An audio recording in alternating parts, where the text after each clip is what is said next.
ये वाकई एक पेशेंट के लिए बहुत मुश्किल भरा चॉइस होता है कि मैं किस आईवीएफ के डॉक्टर से अपना प्रोसीजर कराऊं। बिकॉज जैसे कि प्रोडक्ट्स इतने सारे मार्केट में होते हैं, जब आप कुछ भी लेने जाते हो तो आपको ये उलझन होती है कि मैं किस प्रोडक्ट को लूँ। सेम होल्ड्स ट्रू कि आप आईवीएफ जिससे करा रहे हो, आप किससे आईवीएफ कराओ, क्यों आप एक से कराओ और क्यों दूसरे से नहीं कराओ। डिग्री सबके पास बराबर होती हैं। तो इसके लिए पेशेंट्स को ये बहुत ज़रूरी है जानना, जब वो जाते हैं तो पहले चीज़ें प्रमुख की वो अपने आईवीएफ डॉक्टर से क्या क्या सवाल पूछे, ये उनके लिए बहुत इम्पॉर्टेंट होता है। तो एक डॉक्टर और पेशेंट का कनेक्ट और ट्रस्ट बहुत इम्पॉर्टेंट होता है। जैसे आप एक खाना बनाते हो, अगर आप मान लीजिए एक सब्ज़ी बना रहे हो आज, तो सब्ज़ी में बेटर यही होगा, सब्ज़ी तभी अच्छी बनेगी अगर आपने सब्ज़ी को शुरू से लेकर अंत तक आपने बनाया हो। मीन्स नमक कितना डाला है, उसमें मसाले कितने डाले हैं, वो सब एक ही बंदे ने डाला हो। ये नहीं कि एक सब्ज़ी के पीछे 4 कुक लगे हैं, किसी ने नमक डाल दिया, किसी ने मसाले डाल दिए, फिर उसका रिजल्ट अच्छा नहीं होता है। तो सेम होल्ड ट्रूथ, अगर हम आईवीएफ करवाते हैं तो आपको ये जानना बहुत ज़रूरी है कि जो डॉक्टर जिससे आप ओपीडी में मिल रहे हो वही आपका आईवीएफ करेगा, या जो डॉक्टर अल्टीमेटली आपका आईवीएफ करने वाला है उससे आप कभी ना कभी ओपीडी प्रोसीजर के पहले ज़रूर मिलोगे। मीन्स वो डिसाइड करेगा कि आपको आईवीएफ की क्यों ज़रूरत है, आईवीएफ के पहले आपको किन टेस्ट कराने की ज़रूरत है। ये सब क्वेश्चंस आपको अपने डॉक्टर से पूछने चाहिए, बिकॉज आईवीएफ एक ब्रॉड टर्म होता है।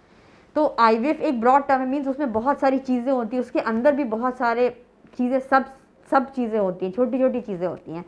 तो वो एक डॉक्टर डिसाइड करता है कि इस पेशेंट का आईवीएफ है तो इसका आईवीएफ किस तरह से करना है, उस पेशेंट का अल्ट्रासाउंड कौन करेगा, पेशेंट के अंडे जो बनेंगे वो कौन देखेगा, अंडे की असेसमेंट कौन करेगा, पेशेंट को इंजेक्शन का डोज कौन डिसाइड करेगा, पेशेंट के अंडे कौन निकालेगा, जब भ्रूण बनेंगे तो भ्रूण कौन डालेगा। तो ये सारी चीज़ें एक बंदे की होनी चाहिए, शुरू से लेकर के भ्रूण बनने तक एक आदमी होना बहुत ज़रूरी है, एक डॉक्टर जो आपको समझे। आईवीएफ सिर्फ ये नहीं होता है कि आप एक भ्रूण बनवा लो, अपने अंदर डलवा लो, आपके इमोशंस भी इससे अटैच होते हैं। एक इमोशनल वैल्यू होता है, मेंटल स्ट्रेस होता है। आप जब भी पढ़ोगे, स्टडीज़ देखोगे, उसमें लिखा हुआ है कि स्ट्रेस अगर आप ज़्यादा लेते हो तो सक्सेस रेट कम मिलने के चांसेस होते हैं। तो आपका डॉक्टर ऐसा होना चाहिए जिससे कि आपकी और डॉक्टर के साथ में कनेक्ट हो सके। दूसरा, आप ये पूछो कि जो आईवीएफ की लैब है, एम्ब्रोलॉजी की लैब, वो कैसी है, आपका एम्ब्रोलॉजिस्ट कैसा है, वो भी बहुत इंपॉर्टेंट है। आपका जो डॉक्टर है उसके पास सारे स्किल्स हैं कि नहीं, कि वो सारा प्रोसीजर कर सकता है कि नहीं, आपके वो सारे सवालों के जवाब दे सकता है कि नहीं, वो जो डॉक्टर है उसका पेशेंस लेवल कैसा है, वो आपको टाइम दे रहा है कि नहीं। ये सारी चीज़ें बहुत इंपॉर्टेंट है एक आईवीएफ स्पेशलिस्ट को डिसाइड करने के पहले। उसके बाद आप कहीं भी आईवीएफ कराओ, वो तो आपकी इच्छा है। यदि आप इस तरह ही हेल्थ के बारे में जानना चाहते हैं तो सब्सक्राइब करें ये channel the health care today और बेल आइकन दबाएं ताकि हर नए वीडियो का नोटिफिकेशन सबसे पहले आपको मिले। सेकेंडली, आपको ये भी देखना बहुत ज़रूरी है जब आप वेटिंग एरिया में बैठते हो कि उस डॉक्टर के फीडबैक क्या है। जैसे आप गूगल पे रिव्यू करोगे तब आपको फीडबैक्स मिलते हैं, प्लस आपको लाइव फीडबैक मिलते हैं। लाइव फीडबैक मीन्स जब आप ओपीडी में बैठे हो वेटिंग एरिया में, वहाँ भी पेशेंट्स आते हैं। अब आईवीएफ देखिए ऐसी ब्रांच है जिसमें कि फेलियर्स होंगे ही, आईवीएफ है तो फेलियर है। तो जो बहुत सारे पेशेंट जो बाहर बैठे रहेंगे वो कुछ पॉजिटिव वाले बैठे रहेंगे, कुछ फेलियर वाले बैठे रहेंगे। कुछ डॉक्टर्स ऐसे हैं जो कि ऑब्स्टेट्रिक नहीं करते हैं, मीन्स प्रेगनेंसी के बाद नहीं देखते हैं, तो उनके पास तो पॉजिटिव वाले पेशेंट बाहर कम बैठे रहेंगे। उस केस में जो फेलियर वाले पेशेंट रहते हैं उनसे भी आप फीडबैक ले सकते हो कि उस डॉक्टर ने आपके साथ किस तरह का बिहेवियर किया, उसने क्यों क्या किया, क्या पॉइंट्स बचे थे, क्यों उसका आईवीएफ फेल हुआ।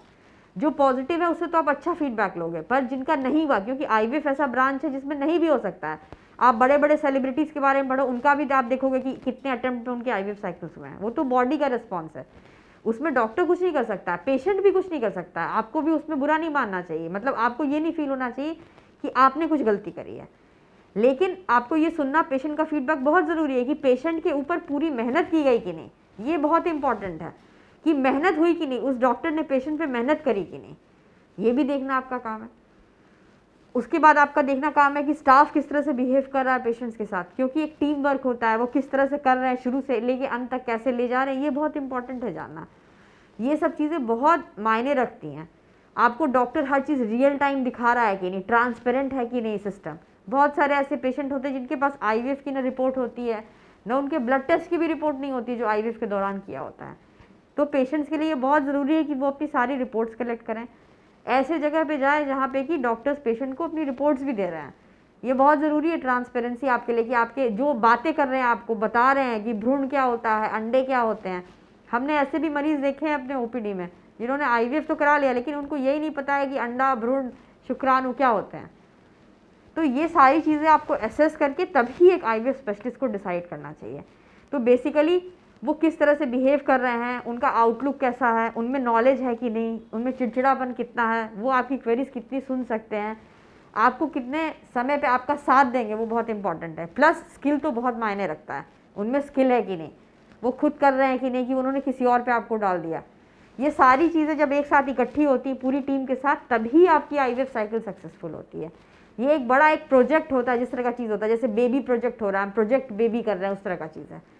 तो उसमें आपको ये सब चीज़ें देखनी पड़ेंगी।